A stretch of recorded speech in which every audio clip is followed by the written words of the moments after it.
बारकमोर पिता पुत्र पवित्र आत्मा की महिमा हो।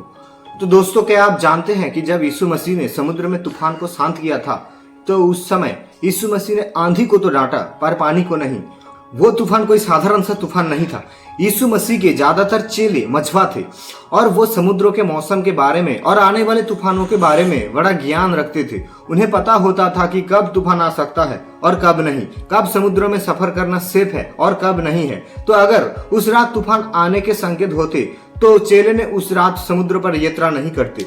मरकुस अध्याय 4 उसकी 37 आयत में लिखा है कि तब बड़ी आंधी आई और लहरों पर नाव पर यहाँ तक लगी कि वो अपने आप से भरी जाती।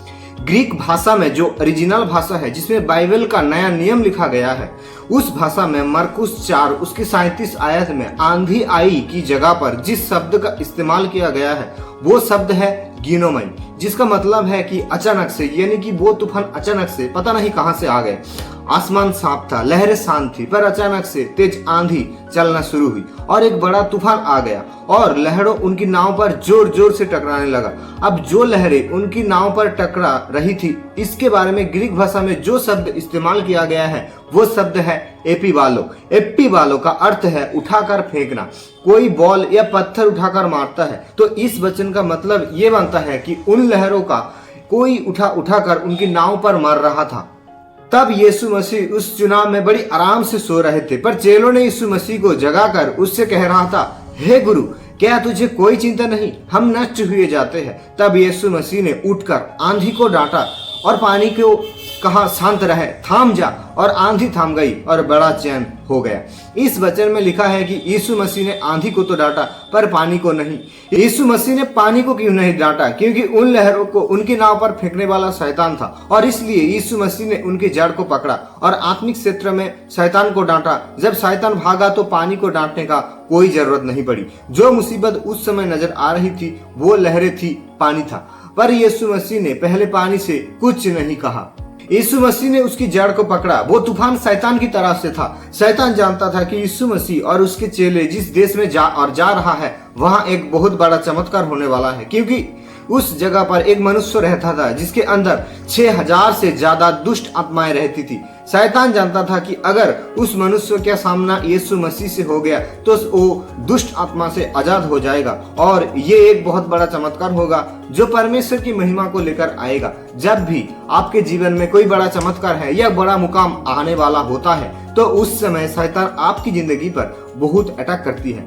अगर आप परमेश्वर के वचन में बने रहते हैं तो उसे तूफान के बाद आशीष भी बहुत बड़ा मिलते हैं। अगर आप मरकुस अध्याय 4 उसकी 37 आयत की शुरुआत को पढ़े तो उसमें लिखा है कि तब बड़ी आंधी आई और लहरों नाव पर यहाँ तक लगी कि वो अब पानी से भरी जाती थी। यानी कि बड़ी आंधी आई। जब 39 आयत में तूफान थम गया तो लिखा है कि बड़ा चैन हो गया।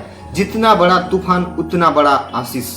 लूका अध्याय 10 उसकी 19 आयत में परमेश्वर ने कहा कि देखो, मैंने तुम्हें सांपों और बिच्छुओं को रोकने की और शत्रु की सारी सामर्थ पर अधिकार दिया है और किसी वस्तु को तुम्हें कुछ हानि ना होगी। क्या आप जानते हैं कि सांप कहां से डसता है? अपने मुंह से, और बिच्छू कहां से डंक मारता है? अपनी पूंछ से। तो यीशु मसीह का कहने का मतलब यह है कि शैतान से सिर के लेकर पूंछ तक उसकी किसी भी चीज से तुम्हारी कुछ हानि नहीं होगी।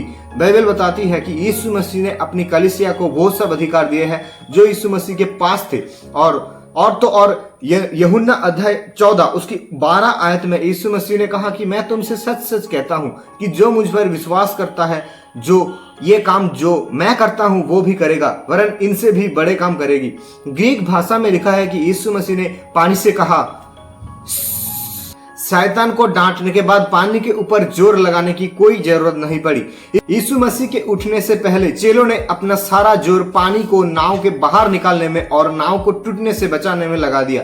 किसी भी उसे तूफान की जड़ को काम नहीं किया। और आज लोग अपने प्रॉब्लम के बाहर आने के लिए बहुत पापड़ बेलते हैं। अपने घर में शांति बनाए रखने के लिए, बीमारी से चंगाई पाने के लिए, डिवोर्स से बचने के लिए, शादी करने के लिए, डिप्रेशन से आजाद होने के लिए, फेलियर से बचने के लिए, बच्चों को आशीष के लिए, नशे से आजाद होने के लिए बहुत कुछ करते हैं, लेकिन होता कुछ नहीं। अब हमारे हाथ में है कि हम चेले की तरह लहरों से लड़ना है या यीशु मसीह की तरह उस मुसीबत के पीछे शैतान को डांटना है। आपकी जिंदगी में तूफान कैसा भी हो, 90% उसके पीछे शैतान का हाथ होता है। और आप देखेंगे कि जब अपने आप प्रॉब्लम्स को जड़ को पर काम करेंगे, शैतान को डांटोगे तो अपने प्रॉब्लम अपना कोई जोर नहीं लगेगा। फिर बस आपको यीशु मसीह की तरह एक इशारा करना है